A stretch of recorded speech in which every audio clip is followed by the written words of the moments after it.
Hello my dear student, welcome back to my YouTube channel. So बच्चों, आज का हमारा जो सेशन होगा वो सेशन होगा बीएससी के थर्ड सेमेस्टर स्टूडेंट के लिए। तो बीएससी के थर्ड सेमेस्टर स्टूडेंट, इस टाइम जितने भी बीएससी के क्लास हम रन कर रहे हैं, इस टाइम आपका सिलेबस बहुत अच्छा है, ठीक है ना, एकदम अच्छे से चल रहा है, कोई दिक्कत नहीं है आपके सिलेबस में। तो आज हमारा जो न्यू सेशन स्टार्ट होने वाला है, इस न्यू सेशन को हम स्टार्ट करते हैं। पहले एक छोटा सा वर्ड बोल लेते हैं, एक शब्द बोल लेते हैं जो बहुत ही अच्छा है। थक जाओ तो आराम कर लो ना, थक जाओ तो आराम कर लो, हार मत मानो, चलना है, चलते रहना है, चलते रहना है, ठीक है ना। इस बार नहीं तो अगली बार होगा होगा।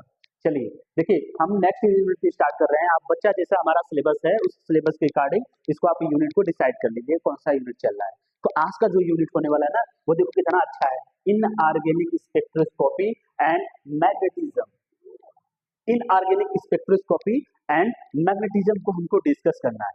क्या होता है इनऑर्गेनिक? तो सबसे पहले आपसे जनरली क्लास स्टार्ट किया जाता है ना, तो आपसे पूछेगा बच्चा, सर पूछेगा ना, सर पूछेगा आपसे बच्चा इनऑर्गेनिक क्या होता है, तो आप बोलोगे इनऑर्गेनिक वे मतलब वे कंपाउंड्स होते हैं जो कि हम डिस्कस करते हैं कि वो कार्बन का नहीं होता है, ठीक है ना, कार्बन से कंपाउंड्स नहीं बने होते, बेसिकली ये माना जाता है, जिसमें कार्बन एब्सेंस होता है। लेकिन कार्बन डाइऑक्साइड को भी तो इनऑर्गेनिक कंपाउंड्स बोला जाता है। तो कुछ ऐसे कंपाउंड्स होते हैं जो कि रूल को फॉलो नहीं करते हैं, सिंपल सा इनऑर्गेनिक होता है। अब समझते हैं कि ये जो टर्मिनोलॉजी यूज की गई है, इनऑर्गेनिक स्पेक्ट्रोस्कोपी एंड मैग्नेटिज्म, ये क्या होता है बच्चा। तो सिंपल सा बताते हैं, इनऑर्गेनिक स्पेक्ट्रोस्कोपी। देखो स्पेक्ट्रोस्कोपी क्या होती है कि जब किसी स्पेक्ट्रा, स्पेक्ट्रा मतलब रंग या लाइट या कलर जो भी कुछ होता है, वो किसी कंपाउंड पे गिरा है। लेट अस सपोज कि हम क्या कर रहे हैं, किसी स्पेक्ट्रा को क्या कर रहे हैं बच्चा लोग, स्पेक्ट्रा को हम इस मॉलिक्यूल पे क्या कर रहे हैं, इंसिडेंट करा रहे हैं। अब इस स्पेक्ट्रा मतलब कलर को या लाइट को, अगर आप लाइट को जला रहे हो बच्चा, अगर इसे हम अंधेरे में रख दे रहे हैं, समझो मेरी बात को, अंधेरे में रख दे रहे हैं, दिखाई देगा आपको? नहीं। आप लाइट जलाओ, टार्च जलाओ, जब आप टार्च जलाओगे तब हमको लगेगा अच्छा वो क्या रखा गया है, मार्कर रखा गया है। क्या है वो बच्चा? मार्कर है। यही ना पता लगेगा, तो मार्कर का डिजाइन वॉटेवर जो कुछ है आप उसको देखकर समझेंगे, ठीक है ना। तो स्पेक्ट्रोस्कोपी एक प्रोसेस होता है, एक विधि होती है जिसमें स्पेक्ट्रा या फिर कोई वो लाइट, हाई इंटेंसिटी की जो लाइट है किसी मॉलिक्यूल पे गिराई जाती है, तो उस मॉलिक्यूल के बारे में स्ट्रक्चर, कंपोजिशन, व्हाटएवर जो भी कुछ होता है उसके बारे में हमको पता लगता है, उसे हम बोलते हैं वो स्पेक्ट्रोस्कोपी। अब इनऑर्गेनिक जोड़ा गया है, तो आप सिंपली ये समझो, किसी इनऑर्गेनिक मॉलिक्यूल पर स्पेक्ट्रोस्कोपी इंसिडेंट कराई जा रही है। क्या करने के लिए? इनऑर्गेनिक मॉलिक्यूल की स्ट्रक्चर, बॉन्डिंग और फिर उसके बाद वो उसके बारे में सब कुछ पता करने के लिए हमको क्या करना होगा, इनऑर्गेनिक स्पेक्ट्रोस्कोपी समझना होगा। तो आई थिंक थोड़ा बहुत क्लियर हुआ होगा, ठीक है ना। मैग्नेटिज्म हमको ये बताता है कि अगर कंपाउंड में अनपेयर्ड इलेक्ट्रॉन, पेयर्ड इलेक्ट्रॉन है, तो डायमैग्नेटिक मैग्नेटिज्म होगा, पैरामैग्नेटिज्म होगा, ठीक है ना, उसको हमको समझना है। ओके, चलिए हम समझते हैं क्या होता है इनऑर्गेनिक स्पेक्ट्रोस्कोपी। सबसे पहले समझना है क्या होता है इनऑर्गेनिक स्पेक्ट्रोस्कोपी, इसको देख लेते हैं। Inorganic spectroscopy is the study of interaction. वो क्या करता है? स्टडी करता है इसका, इंटरेक्शन का। इसको जरा आप नोट्स बनाओ बच्चा, बहुत सुपर नोट्स होने वाला है स्पेक्ट्रोस्कोपी का, ठीक है।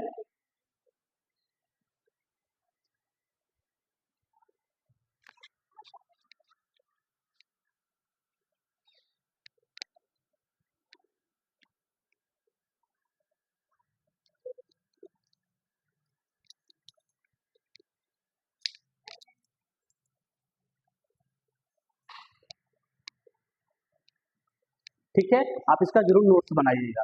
अब समझते हैं कि इनऑर्गेनिक स्पेक्ट्रोस्कोपी क्या होता है। देखिए, inorganic spectroscopy is the study of interaction of electromagnetic radiation, ठीक है ना, जिसे आप EMR, इलेक्ट्रोमैग्नेटिक रेडिएशन बोला जा रहा है। इस इलेक्ट्रोमैग्नेटिक रेडिएशन का इंटरेक्शन कराना है विथ द, किसके साथ? With the inorganic compound. Inorganic compound के साथ इलेक्ट्रोमैग्नेटिक रेडिएशन का इंटरेक्शन होगा। अब देखो, टू अंडरस्टैंड, सीखने के लिए, समझने के लिए, देयर स्ट्रक्चर, उसका स्ट्रक्चर, बॉन्डिंग कैसी है उनके बीच में, electron, electronic properties, these techniques are used to analyze, identify inorganic substance, ठीक है ना। इनऑर्गेनिक सब्सटेंस के एनालाइज करने के लिए, उसका क्या, उसको आइडेंटिफाई करने के लिए इस टेक्निक का हमको यूज करना होता है, ठीक है ना। देखो, by the observing how they absorb या फिर वो लाइट को एब्जॉर्ब कर रहा है, या फिर लाइट को इमिट कर रहा है, या फिर वो लाइट को स्कैटर कर रहा है। ये देखो, इट हेल्प केमिस्ट, केमिस्ट मतलब जहाँ पे फार्मास्यूटिकल कंपनीज होती हैं वहाँ पे केमिस्ट का हेल्प करता है, क्या करने के लिए, डिटरमाइन करने के लिए हाउ एटम आर अरेंज, कैसे एटम अरेंज होते हैं, what type of the bonds are present and the oxidation state coordination environment of the metal. अब देखो उसके ऑक्सीडेशन जो कॉम्प्लेक्स है उसका जो सेंट्रल मेटल है उसका ऑक्सीडेशन नंबर पता करने के लिए, फिर उसके बाद कोऑर्डिनेशन एनवायरनमेंट पता करने के लिए, ठीक है। तो ये आपको समझ में आया इनऑर्गेनिक स्पेक्ट्रोस्कोपी क्या होती है। तो इनऑर्गेनिक स्पेक्ट्रोस्कोपी प्रोसेस होता है जिसमें क्या होता है, इलेक्ट्रोमैग्नेटिक रेडिएशन इनऑर्गेनिक मॉलिक्यूल पे गिरता है, ठीक है ना। This is suppose, let us suppose we have a inorganic molecule, okay. अब हम इलेक्ट्रोमैग्नेटिक रेडिएशन को इस पे गिराते हैं। जब इलेक्ट्रोमैग्नेटिक रेडिएशन इस पे गिर रहा है तो इसके मॉलिक्यूल और इलेक्ट्रोमैग्नेटिक रेडिएशन के बीच में इंटरेक्शन होगा। जब इंटरेक्शन होगा तो हमको इससे पता लगेगा कि जो लाइट, जो मॉलिक्यूल है वो लाइट को एब्जॉर्ब किया, या फिर ये मॉलिक्यूल लाइट को इमिट किया, या फिर ये मॉलिक्यूल लाइट को क्या किया, वो क्या किया, रिफ्लेक्ट किया। तीन तरह कंडीशन बताया गया ना। अब इसके हिसाब से हम मॉलिक्यूल का स्ट्रक्चर, बॉन्डिंग और इलेक्ट्रॉनिक प्रॉपर्टी को पढ़ते हैं और फिर उसके बाद आइडेंटिफाई करते हैं मॉलिक्यूल क्या है, कैसे है, कैसा नहीं है, ठीक है। समझ में आया इनऑर्गेनिक स्पेक्ट्रा, गुड। अब देखिए इसका एग्जांपल होता है, आप इनऑर्गेनिक स्पेक्ट्रा मेथड क्या होता है, पहला UV visible, ultraviolet visible spectroscopy, infrared spectroscopy, NMR spectroscopy, EPR electron paramagnetic resonance, या फिर इसे बोलते हैं ईएमआर। देखो यही होता है ईएमआर, इलेक्ट्रॉन मैग्नेटिक रेजोनेंस, ठीक है ना। ये क्या होता है, सबसे ज्यादा इंपॉर्टेंट होता है बच्चा। अभी आप फोर्थ सेमेस्टर में जाओगे ना, यही सब पढ़ना है, फोर्थ सेमेस्टर में जाओगे यही सब पढ़ना है और प्रॉपर भी पढ़ना है, ठीक है ना। तो मोसाबोर स्पेक्ट्रोस्कोपी, अब देखो यूवी विजिबल स्पेक्ट्रोस्कोपी को क्या करता है, स्टडी करता है electronic transition in the metal complex. Metal complex में जो ट्रांजिशन, इलेक्ट्रॉनिक ट्रांजिशन होता है उसको स्टडी करता है। इंफ्रारेड क्या करता है, आइडेंटिफाई करता है मेटल और लिगेंड की बॉन्ड को, आइडेंटिफाई करता है मेटल और लिगेंड के बॉन्ड को। अब देखो एनएमआर क्या करता है, एनएमआर क्या करता है, spectroscopy give the information about the nuclear environment, ठीक है ना। अब देखियो, अब बच्चे ईपीआर है, जो ईपीआर और एनएमआर दोनों को सेम ही बोला जाता है, use for compound the unpaired electron, ठीक है। अब देखिए मोसाबोर स्पेक्ट्रोस्कोपी लैब में केमिस्ट्री में बहुत ज्यादा यूज किया जाता है, use for iron and zinc compound, ठीक है ना, मोसाबोर बोला जाता है। तो ये था इनऑर्गेनिक स्पेक्ट्रा स्पेक्ट्रोस्कोपी। अब हम समझते हैं क्या होता है इनऑर्गेनिक मैग्नेटिज्म। देखो ये चैप्टर का नाम है ना, तो प्रॉपर समझ में आना चाहिए आपको क्या होता है इनऑर्गेनिक स्पेक्ट्रोस्कोपी, क्या होता है इनऑर्गेनिक मैग्नेटिज्म। देखिए इनऑर्गेनिक मैग्नेटिज्म एक्सप्लेन हाउ कैसे एंड व्हाई क्यों inorganic substance are attract are repelled by the magnetic field which is depend on their electronic structure. जो इनऑर्गेनिक मैग्नेटिज्म बता रहा है कैसे, मतलब हाउ कैसे एंड व्हाई क्यों कोई इनऑर्गेनिक मॉलिक्यूल मैग्नेटिक फील्ड में अट्रैक्ट हो रहा है, कोई इनऑर्गेनिक मॉलिक्यूल मैग्नेटिक फील्ड में रिपेल हो रहा है, ये हम कैसे पता करेंगे, वो इनऑर्गेनिक स्पेक्ट्रोस्कोपी से, मैग्नेटिज्म से ही पता करेंगे। कैसे, इसका कुछ है कि डायमैग्नेटिक कंपाउंड जो होता है उसमें जो इलेक्ट्रॉन्स होते हैं सभी पेयर्ड होते हैं और वीकली रिपेल होता है मैग्नेटिक फील्ड में। दूसरा पैरामैग्नेटिक होता है, वन इलेक्ट्रॉन आर अनपेयर्ड होता है, इसमें कोई ना कोई इलेक्ट्रॉन क्या होता है अनपेयर्ड प्रेजेंट होता है और वीकली अट्रैक्ट होते हैं। इसमें ferromagnetism, magnetic anti ferromagnetic compound show the strong and magnetic behaviour due to the spin alignment. Spin alignment मतलब कि अब देखो इसमें आप एग्जांपल देख लो, सबसे बेस्ट है कि हमारे पास FeS2 है ना, ये कंपाउंड है और हमारे पास ये कंपाउंड है। इस कंपाउंड में देखिए बच्चा, जब आपको पता है ना, इसका जब आप इलेक्ट्रॉनिक कॉन्फ़िगरेशन करोगे, जब आपको समझोगे कि कैसे इसका है, तो जब इसका आप स्ट्रक्चर निकालोगे तो आपको पता लगेगा पैरामैग्नेटिक है। क्यों? क्योंकि इसके पास 5 अनपेयर्ड इलेक्ट्रॉन है। 5 अनपेयर्ड इलेक्ट्रॉन होने का मतलब है H2O जो है वो क्या होगा, वीक फील्ड लिगेंड की तरह वर्क करेगा, वो पेयर करने की पॉसिबिलिटी या पेयर करने का पावर नहीं रखता है। और यहाँ पर देखिए CuSC due to 1 unpaired electron in the Cu। आप इसको देखिएगा, स्ट्रक्चर बनाइएगा। तो मैग्नेटिज्म, इनऑर्गेनिक मैग्नेटिज्म से हमको क्या पता लगता है बच्चा, हमको ये पता लगता है कि कोई इनऑर्गेनिक मॉलिक्यूल है जिसके कॉम्प्लेक्स है, वो कॉम्प्लेक्स पैरामैग्नेटिक है, डायमैग्नेटिक है। डायमैग्नेटिक कब, जब उसके पास पेयर्ड इलेक्ट्रॉन होंगे। पैरामैग्नेटिक कब, जब उसके पास एक ही अनपेयर्ड इलेक्ट्रॉन हो, पैरामैग्नेटिक कहलाता है। ठीक है, दो चीजें समझ में आई। चलो अब हम लोग समझेंगे electronic spectra of transition metal complex. Transition metal complex, अब बच्चा जो ट्रांजिशन मेटल बोल रहा है ना, ट्रांजिशन मेटल बोला तो इसके पास क्या होगा, डी ऑर्बिटल होगा। क्या होगा, डी ऑर्बिटल होगा। अब आपको पता है ना डी ऑर्बिटल में दो भाग होते हैं, एक क्या होता है T2G, एक क्या होता है Eg। इनका दो लेबल होता है। अब इसी को हमको थोड़ा सा कॉन्सेप्ट क्लियर करना है।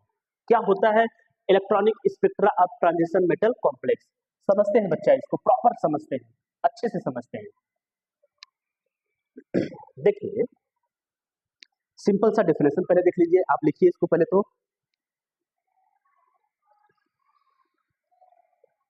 हो गया बच्चा, ध्यान दीजिएगा।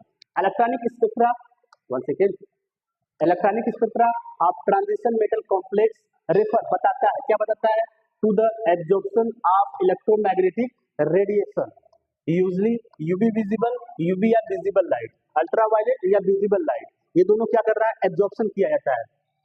देखो कोई मेटल है ना, ये मेटल क्या करता है बच्चा, लाइट को एब्जॉर्ब कर रहा है। इलेक्ट्रॉनिक ट्रांजिशन जो इलेक्ट्रॉनिक स्पेक्ट्रा है वो ये नहीं बताता है कि कोई मेटल है, मेटल क्या करता है, absorption of electromagnetic radiation EMR, EMR में क्या कर रहा है, एब्जॉर्प्शन कर रहा है। वो जो ईएमआर होगा वो यूवी विजिबल, यूवी होगा या विजिबल लाइट होगा, बाय द कॉम्प्लेक्स, ये कॉम्प्लेक्स है, विच कॉज द इलेक्ट्रॉन, अब जो कारण बनता है इलेक्ट्रॉन का, in the d orbitals of the metal ion move from lower energy to higher energy. समझ में आया। देखो जब कोई मॉलिक्यूल है, मॉलिक्यूल्स में मॉलिक्यूल्स क्या करता है कि एनर्जी को एब्जॉर्ब किया, समझिए थोड़ी सी बात को, कॉन्सेप्ट को समझने की कोशिश करिएगा। वो क्या कर रहा है बच्चा, एनर्जी को एब्जॉर्ब किया, कौन एब्जॉर्ब कर रहा है, कोई भी मेटल कॉम्प्लेक्स एब्जॉर्ब कर रहा है, मेटल कॉम्प्लेक्स एब्जॉर्ब किया, एब्जॉर्ब करने के बाद जो मेटल होता है वो ट्रांजिशन मेटल का होता है, ठीक है ना, सेंट्रल मेटल जो होता है वो ट्रांजिशन मेटल होता है। इस ट्रांजिशन मेटल में वो जो लोअर एनर्जी होते हैं, जो इलेक्ट्रॉन होते हैं, वो क्या करते हैं, वो एनर्जी को पाते हैं, जो लाइट है वो एनर्जी है वो पाते हैं, फिर लोअर एनर्जी से हायर एनर्जी में चले जाते हैं। कहाँ मूव करते हैं बच्चा, lower energy to the higher energy level, ठीक है। अब देखो यही इसी को हम बोलते हैं इलेक्ट्रॉनिक स्पेक्ट्रा। अब इलेक्ट्रॉनिक स्पेक्ट्रा से हम क्या स्टडी करते हैं बच्चा, इलेक्ट्रॉनिक स्पेक्ट्रा से हम स्टडी करते हैं, आप किसका स्टडी, आप कलर, कलर की स्टडी करते हैं, या फिर लाइट जितना एब्जॉर्ब हुआ है उसका स्टडी करते हैं। ये कलर और लाइट एब्जॉर्ब किसके द्वारा किया जा रहा है, वो ट्रांजिशन मेटल कॉम्प्लेक्स के थ्रू किया जा रहा है, ठीक है ना, इसका हम स्टडी करते हैं। विच टेल्स, जो हमको बताता है, क्या बताता है, their electronic structure and oxidation state and geometry. Electronic structure क्या बताता है, इलेक्ट्रॉनिक स्ट्रक्चर बताता है, ऑक्सीडेशन स्टेट बताता है और जियोमेट्री बताता है। इसके इंपॉर्टेंट फैक्ट्स क्या हैं, देखो इंपॉर्टेंट फैक्ट्स ये हैं बच्चा कि ये डीडी ट्रांजिशन कराता है, लोअर एनर्जी लेवल से क्या होता है, लोअर एनर्जी लेवल से हाई एनर्जी लेवल में जाता है।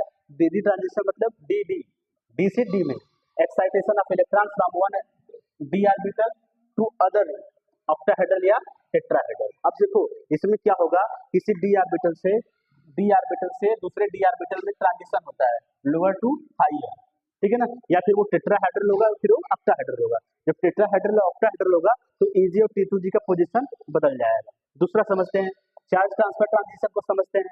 Electron moves from ligand to metal, जो इलेक्ट्रॉन होते हैं वो लिगेंड से मेटल को जाते हैं, तो चार्ज ट्रांसफर होता है, ठीक है ना। और इन्फॉर्मेशन क्या देते हैं बच्चा, ऑक्सीडेशन स्टेट के बारे में देते हैं, जियोमेट्री के बारे में देते हैं और लिगेंड के बारे में देते हैं, ठीक है ना। समझ में आया, इसका वो नोट्स बनाइएगा, ओके। चलिए अब हम समझते हैं PiH2O6 FeCl6, इसमें so the violet colour due to d d transition. अब देखो so the strong absorption visible region due to the charge transfer, इसमें क्या होगा, चार्ज ट्रांसफर होगा इसकी वजह से। अब देखो अभी आप बोलो सर ये कैसे क्या हो रहा है, हमको नहीं समझ आ रहा है, बस आपको एक थ्योरी समझना है, समझने के बाद इसका एग्जाम्पल आएगा, ये आपके सिलेबस में प्रॉपर पढ़ना है, ठीक है ना, ठीक है। अब चलिए different type of electronic spectra, अलग अलग तरह के इलेक्ट्रॉनिक स्पेक्ट्रा हमको पढ़ना होता है, ठीक है, इसको समझते हैं। Emission spectra are the spectra, पहला कौन सा इमिशन है, इमिशन है, सॉरी पहला जो स्पेक्ट्रा हमको पढ़ना है वो क्या पढ़ना है, इमिशन स्पेक्ट्रा पढ़ना है, ठीक है ना, सॉरी। अब देखिए emission spectra are the spectra, ठीक है, प्रोड्यूस होता है कब, जब एटम्स आयंस मॉलिक्यूल इमिट करता है लाइट को, लाइट को क्या करता है, इमिट करता है, इसमें इलेक्ट्रोमैग्नेटिक रेडिएशन के फॉर्म में, किसमें इमिट करता है बच्चा, इलेक्ट्रोमैग्नेटिक रेडिएशन के फॉर्म में।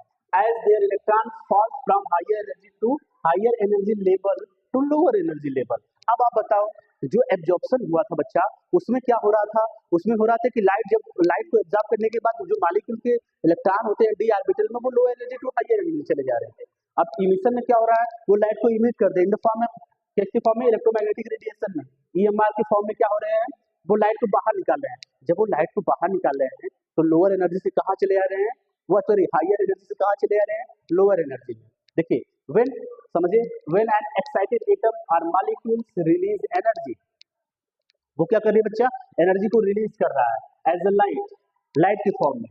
The light is split into its component wavelength to form a initial spectra. तो ये क्या होगा, एक कंपोनेंट वेवलेंथ की फॉर्म में वो क्या होगा, स्प्लिट हो जाएगा, जिसे इनिशियल स्पेक्ट्रा कहा जाएगा। ठीक है ना, कुछ इसके इंपॉर्टेंट फैक्ट्स होते हैं। टाइप ऑफ इमिशन स्पेक्ट्रा कैसा होगा, line spectrum, continuous, bands. Line मतलब ऐसे, कंटिन्यूअस मतलब जाएगा, लाइन मतलब ऐसे ऐसे जैसे होगा, कंटिन्यूअस ऐसा होगा, बैंड मतलब ऐसा ऐसा ऐसा। बैंड मतलब बैंड का यूज, बैंड स्पेक्ट्रम का हम यूज करते हैं क्यूआर कोड पे। ठीक है, आपको समझ में आया होगा। Line produce by the gas, जो लाइन स्पेक्ट्रा है वो गैस द्वारा प्रोड्यूस किया जाएगा। कंटिन्यूअस स्पेक्ट्रा जो सॉलिड और लिक्विड द्वारा प्रोड्यूस किया जाएगा। और बैंड स्पेक्ट्रा जो है वो किसी मॉलिक्यूल द्वारा क्या किया जाएगा, प्रोड्यूस किया जाएगा। अब देखो इसके पास क्या होगी, बैंड सही क्लोजली स्पेस टू लाइंस होंगी। ठीक है ना, आप क्यूआर देखे होंगे बच्चा, बहुत सारी लाइन काली काली काली काली ऐसा लाइन होता है ना, इसे क्या बोलेंगे, बैंड स्पेक्ट्रम होता है वो।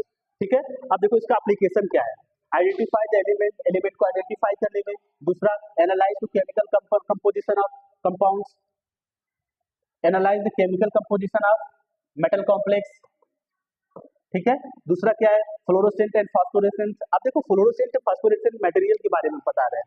देखो बच्चा, आप अगर रास्ते से जा रहे हो ना, रास्ते से जाते हो कहीं, अब हाईवे पे देखे होंगे कि आपकी गाड़ी जाती है, जो गाड़ी होती है वो जाती है बच्चा, तो आपको दिखता है कि हाँ कुछ शाइनिंग कर रहा है, कुछ चमक रहा है ना, ऐसा लगता है बल्ब लगाया गया होता है, यही ना। जब आपकी गाड़ी पास हो जाती है तो वो ऐसा लगता है क्या हो गया, कोई उसको क्या किया, बंद कर दिया, यही ना, यही कहानी है ना। लेकिन देखो इसमें फ्लोरोसेंस और फास्फोरेसेंस होता है, दो तरह कंपाउंड होते हैं। एक कंपाउंड ऐसे होते हैं जो लाइट गिरेगी उसके वो जो इलेक्ट्रॉन होंगे डी लोअर एनर्जी से हाई एनर्जी में चले जाएंगे, तो वो क्या होगा, लोअर एनर्जी से हायर एनर्जी, हायर एनर्जी से लोअर एनर्जी करते रहेंगे, जिसकी वजह से लाइट गिर रही है, चमक रहा है। ठीक है, कुछ ऐसे होते हैं जब लाइट हट जाती है, जैसे अब पहले देखो रेडियम की वॉच आती थी, उसमें लाइट जला दो तो कुछ समय तक वो रहते हैं, तो जो लाइट को एब्जॉर्ब करते हैं, फिर वो क्या होती है, जो प्रोसेस होता है वो स्लो होता है। एक फास्फोरेशन में प्रोसेस शुरू होता है, फ्लोरोसेंस में क्या होता है, तुरंत लाइट जाएगी, हाई एनर्जी में जाएंगे, नीचे आएंगे, ऐसे ऐसे होता है, इसलिए हमको जो दिखता है वो चमकता है। ठीक है ना, तो इन्हीं कंपाउंड है, देखो कितना अच्छा यूजफुल है केमिस्ट्री। देखिए फ्लेम टेस्ट के लिए, सोडियम का फ्लेम टेस्ट, हाइड्रोजन स्पेक्ट्रम के लिए। ठीक है ना, आप इसको नोट्स बना के बेस्ट वाला रखिएगा। अब समझिए एब्जॉर्प्शन स्पेक्ट्रम क्या होता है, एब्जॉर्प्शन स्पेक्ट्रा, इसको समझना है। ठीक है ना, नोट्स बनाइए, हटते हैं जरा।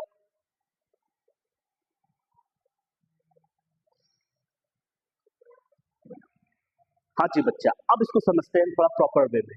Absorption spectra are the spectra, सब में रखना है, produce when atoms ion molecule absorb specific wavelength of light like electromagnetic radiation.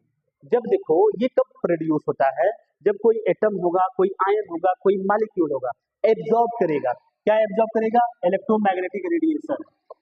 ठीक है ना, आप देखो सबका डेफिनेशन नियरली सेम आएगा, ऐसा फील होगा आपको कि क्या होगा कि ए एब्जॉर्प्शन स्पेक्ट्रा कब क्रिएट होता है, जब कोई एटम के द्वारा, जब कोई आयन के द्वारा, जब किसी मॉलिक्यूल के द्वारा इलेक्ट्रोमैग्नेटिक रेडिएशन क्या किया जा रहा है, एब्जॉर्ब किया जा रहा है। As electron move from lower energy to higher energy, तो जो इलेक्ट्रॉन है वो क्या होगा, lower energy to higher energy जाएंगे। ओके, जाएंगे ना बच्चा। अब देखिए when the light pass through the molecule, अब इसका सिंपल फिगर लिखना होगा, ये समझिए, when the light pass through the molecule या सब्सटेंस the certain wavelength, कुछ certain wavelength का लाइट देखो EMR का are absorbed and the rest are the transmit are only reflected, the absorbed wavelength form of absorption spectrum।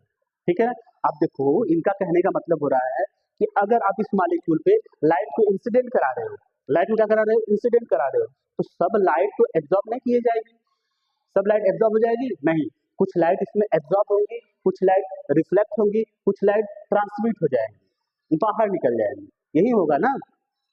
देखो जब ऐसा condition आएगा तो जो लाइट, जितनी लाइट एब्जॉर्ब की गई, जितना लाइट एब्जॉर्ब किया गया, उसी को हम बोलेंगे एब्जॉर्प्शन स्पेक्ट्रम।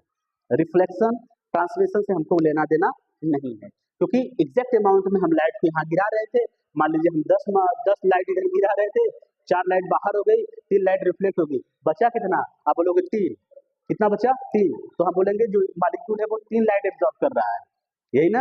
चलिए इंपॉर्टेंट फैक्ट देख लीजिएगा, ये भी लाइन स्पेक्ट्रम करता है, कंटिन्यूअस करता है, बैंड करता है। प्रोड्यूस किया जाता है गैस द्वारा, प्रोड्यूस किया जाता है सॉलिड द्वारा, प्रोड्यूस किया जाता है मॉलिक्यूल द्वारा।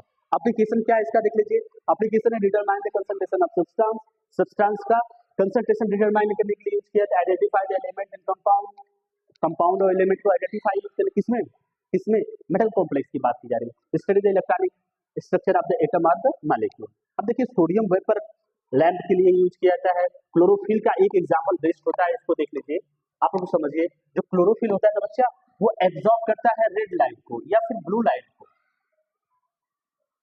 ठीक है, ब्लू लाइट और रेड लाइट को एब्जॉर्ब करता है, कब, फोटोसिंथेसिस के लिए। लेकिन वो कलर कैसा देता है, ग्रीन देता है। कैसा कलर देता है, ग्रीन देता है। समझ में आया? चलिए हमेशा एक थोड़ा सा वो जीके जैसा आप लोग इसको याद कर लीजिएगा। अब देखिए जो एब्जॉर्प्शन स्पेक्ट्रा है वो 3 पार्ट में डिवाइड है। 3 पार्ट में क्या है, डिवाइड है। यूवी स्पेक्ट्रोस्कोपी, ठीक है ना, यूवी स्पेक्ट्रोस्कोपी क्या बोलते हैं इसे, ultraviolet spectroscopy is the technique that study the absorption of ultraviolet light by the molecule. एक प्रकार की टेक्निक होती है जो किसी मॉलिक्यूल द्वारा अल्ट्रावायलेट लाइट कितना एब्जॉर्ब किया गया उसकी स्टडी के लिए किया जाता है। अब देखो electron to have excited from lower energy to higher energy. Electron कहां से जा रहे हैं, lower energy to higher energy. Generally क्या होता है, non bonding to pi electron transition होता है या फिर पाई टू पाई ट्रांजिशन होता है। इसका जो रेंज होता है वो 200 टू 400 एनएम होता है। एनएम क्या होता है, न्यूक्लियर मैग्नेट्रॉन कहा जाता है। बेंजीन क्या करता है बच्चा, बेंजीन शो करता है absorption in UV region due to pi pi transition. अभी बोलोगे अभी सर पाई पाई ट्रांजिशन क्या होता है, अभी ट्रांजिशन आपको पढ़ना है। इलेक्ट्रॉनिक स्पेक्ट्रा के बाद आपका ट्रांजिशन ही पढ़ना होता है, ठीक है ना। उसे हम नेक्स्ट वीडियो में प्रॉपर्ली समझाएंगे, इस वीडियो में बस आप स्पेक्ट्रा समझिए। दूसरा क्या होता है, आईआर स्पेक्ट्रोस्कोपी। ये क्या होता है बच्चा, देखो IR spectroscopy is the technique that study the absorption of infrared light by the molecule. अब उसमें क्या था, एब्जॉर्प्शन यूवी लाइट का था, यहाँ पे एब्जॉर्प्शन कैसा होगा, इंफ्रारेड। सिंपल डेफिनेशन होता है बच्चा, परेशान होने की जरूरत नहीं होती है, बस एक कॉन्सेप्ट क्लियर हुआ सब लिख लेंगे। अब इसमें भी देखो, इसमें वाइब्रेशन होता है, ट्रांजिशन ऑफ द बॉन्ड्स। अब इसमें देखो बच्चा एक चीज होता है कि जो कोई मॉलिक्यूल्स होता है ना, जब कोई मॉलिक्यूल्स होता है उसमें इलेक्ट्रॉन, जब कोई मॉलिक्यूल्स है, जब लाइट इस पे इंसिडेंट कर रही है तो मॉलिक्यूल्स में जो वाइब्रेशन होते हैं, थोड़ा इनके बीच में वाइब्रेशन होंगे। अब एक वाइब्रेशन होगा, एक रोटेशन होगा, वाइब्रेशन होगा और एक रोटेशनल होगा, एक क्या होगा, ट्रांसलेशन होगा। इन तीनों को समझना है। वाइब्रेशन मतलब जिगजैग मोशन, रोटेशन मतलब राउंड राउंड घूमेगा। तो अभी देखो इसमें जो इंफ्रारेड है वो हमको ये टेक्निक बताती है, क्या बताती है कि जब कोई मॉलिक्यूल पे इंफ्रारेड लाइट गिर रही है तो उसका जो हम स्टडी करेंगे, ठीक है ना, उसे आईआर स्पेक्ट्रोस्कोपी कहा जाता है, ठीक है ना। अब समझिए इसका जो वेवलेंथ होता है वो इतना वेवलेंथ होता है और जो वेव नंबर होता है वो कितना है, 400 टू 4 सेंटीमीटर। देखो हमेशा वो जो वेव नंबर है वो स्पेक्ट्रोस्कोपी को मेजर किया जाएगा, इंफ्रारेड स्पेक्ट्रोस्कोपी को मेजर किया जाएगा इसमें सेंटीमीटर इनवर्स में, ठीक है ना। चलिए अब देखिए यहाँ पे जो OH का बॉन्ड है वो अल्कोहल में अपीयर इतना पे अपीयर होता है और जो ये है वो इतना पे अपीयर होता है, ठीक है ना। इसको हम नॉर्मली आपको लिखना है, ये स्पेक्ट्रोस्कोपी आपके सिलेबस में नहीं है, इसको जो क्लियरली डिस्क्राइब करना है वो सिलेबस की पार्ट नहीं है, बस आपको हाँ डेफिनेशन पूछ दिया तो आपको देना है, ठीक है। लास्ट में देख लीजिएगा NMR स्पेक्ट्रोस्कोपी। NMR स्पेक्ट्रोस्कोपी क्या होता है बच्चा, इसे बोलते हैं न्यूक्लियर मैग्नेटिक रेजोनेंस। ये डिपेंड करता है NMR अपने एडजेसेंट पड़ोसी के पास कितना प्रोटॉन बचा उसके हिसाब से ये डिपेंड करता है, ठीक है ना। पहले इसका डेफिनेशन देख लीजिएगा, सिंपल डेफिनेशन वही है, ये एक प्रकार का टेक्निक होता है जो स्टडी करता है किसका, interaction of atomic nuclei with external magnetic field. ये एटॉमिक न्यूक्लियाई और एक्सटर्नल मैग्नेटिक फील्ड के इंटरेक्शन को स्टडी करता है, ठीक है। अब वो जो एक्सटर्नल मैग्नेटिक फील्ड और एटॉमिक न्यूक्लियाई होते हैं वो डिपेंड करते हैं प्रोटॉन पर, giving the information about the structure, environment, number of hydrogen on the carbon atom। यही सबसे ज्यादा इंपॉर्टेंट होता है। ये क्या होता है, नंबर ऑफ कार्बन एटम भी बताता है किसमें, मॉलिक्यूल्स में, ठीक है। चलिए अब देखिए NMR tells how the atom are connected.